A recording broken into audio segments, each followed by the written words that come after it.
तुम्ही सर्वांनीच असा व्हिडिओ नक्कीच पाहिला असेल ज्यामध्ये ऑफिस टेबलवरती काम करणाऱ्या एका व्यक्तीच्या समोर दुसरा एक व्यक्ती येऊन काही वेलदोडे टाकून जातो। त्याचा टेबल तर पूर्णपणे अशा वेलदोड्यांनीच भरला होता। हे सर्व नेमकं काय चालू आहे चला पाहू। भारत हा मसाल्यांसाठी प्रसिद्ध असलेला देश आहे आणि यामध्ये जर कोणत्या पदार्थाची शेती करणे सर्वात जास्त अवघड आहे तर ते म्हणजे वेलदोडे।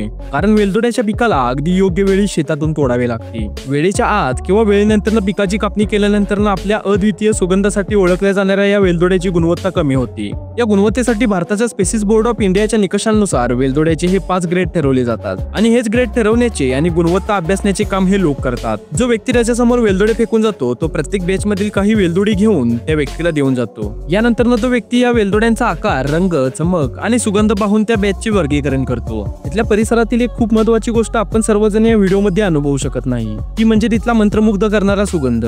तुमची याबद्दल काय म्हणणे आहे मला कमेंट बॉक्समध्ये कळवा आणि हा व्हिडिओ माहितीपूर्ण वाटला असेल तर तुमच्या मित्रांपर्यंत नक्की पोहोचवा।